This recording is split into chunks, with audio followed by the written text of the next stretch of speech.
So we're talking about the separation, the persecutions causing separation of Jews from Christians as both sides try to throw the other side under the bus, literally, as the Romans are the power and the Jews and the Christians are going to become minorities under pressure, causing a separation, animosity between these two people. More incidents that happen, again, Judea seems to be constantly under revolt, is there's a huge revolt in 66 AD. This is the Zealot Revolt. A group of Jews called Zealots will revolt against the authority of Rome. And this will leave us with a word. This revolt is so intense and these people are so devoted that it will leave us with a word, a zealot, or someone with a lot of zeal, or someone who is very dedicated, very zealous to their cause. This revolt was so huge, seemed like all of Judea was under revolt, that the Romans will have to send an army down there. This army is led by Vespasian. And this is, we've already mentioned him.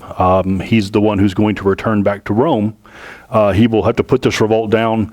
It takes him years to do this, and the rebels will make their last stand at a mountaintop here on top of this mesa, this huge area, and the Romans will spend years having to work their way up here to attack the fortress, and it's called Masada. And when the Romans finally make their way up there and attack this fortress and capture it, all the Jews inside, all the zealots inside have committed suicide.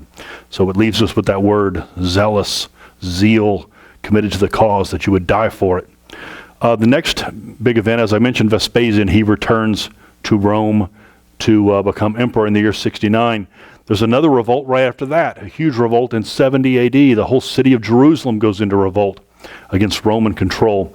And in this one, the Romans will return and crush the city. The city will be crushed. They'll get into the temple as a last holdout, and they'll destroy the temple. And we have a record of this, not just the Roman records, but a Jewish record, an account by a guy named Josephus. He was a zealot to begin with, and then he was captured and committed himself to the Romans, turned to the Romans, and he's considered a Jewish Benedict Arnold. But he wrote a history of this in the Greek style.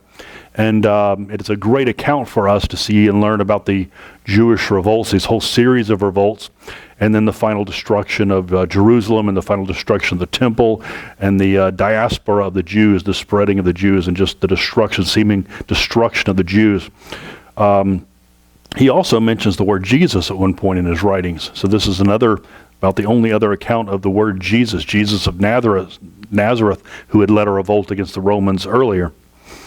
So with it seeming like the Romans are going to destroy the Jews here, and Christians too, it's at this point that the Christian Gospels are written down. We talked about Paul's letters that had already been written, but now with the end of the world near, seeming like this is bound to be the second coming of Jesus, that around 70 AD, somewhere between the 60s and 70 AD, the writings of these four Gospels, Matthew, Mark, Luke, and John, and there are others of dubious lineage, but these four we know date from around 70 AD, and you can understand why they would be written now. The apostles are getting old. The ones who survived are getting old now, and these apostles with the titles Matthew, Mark, Luke, and John are written down, and you know why, because they felt that the end of the world was near, or these men were about to die, and so they needed to preserve what they were teaching, what Jesus' teachings were. And again, you can see here on this map, you can actually see that the four Gospels are written in four different locations and will spread in different ways. Mark will be in this area here, and Egypt, and Matthew will be in Jerusalem in this area. Luke, which has a Greek philosophy hint to it, will be in the Greek areas here. And then John will be in Asia Minor and over here. So you see there's these four main Gospels and those four areas that they're in. The Jews also, believing that their end was near, the Romans seemed to be enslaving them or dispersing them, the Jewish diaspora, the spreading of the Jews away from Jerusalem. Some groups will hide their holy writings. This is when the Dead Sea Scrolls, these scrolls put into these jars and hidden away around the Dead Sea in some caves, then Jews felt like it was the end for them. So they hid their holy books away. We just found these about 100 years ago. And as you can see, they were pretty much deteriorated over 2,000 years. But there are little pieces of them remaining, and so they're able to piece together a lot of Jewish history and a lot of Jewish writing from those Dead Sea Scrolls.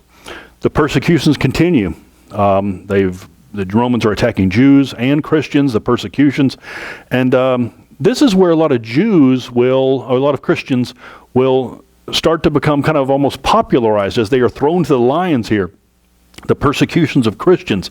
The way that they die kind of appeals to many of the Romans, not all the Romans.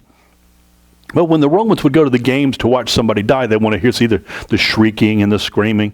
And Christians, many of them, would die with almost a smile on their face, that they seem to be enjoying that death is coming for them. And the Romans would be curious about this. What's going on here? What is it about Christianity? What is this religion? It's not just a spin-off of Judaism. It actually is something unto itself. And they believe that they're going to leave this world and go to a paradise world. And this might be appealing to many Romans who might convert to this, because Roman religions don't really offer an afterlife. It's just your descendants will revere you. But here's a religion that offers an emotional release as you die, that you'll be going on to a better world. So it actually helps spread the idea among the Romans, and you'll see a lot of converts among these Gentiles who want to know more about this religion.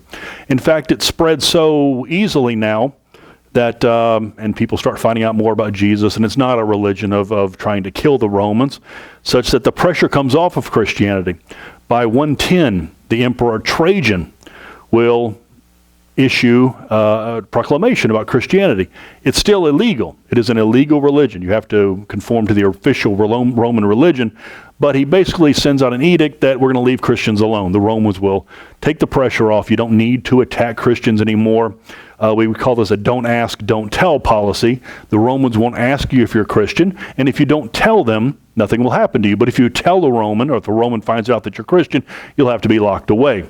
So this really lets the pressure off of Christianity, and it's going to help it to survive. It barely survived the first century, but after the pressure comes off in 110, Christianity will spread, not like wildfire, but be able to spread.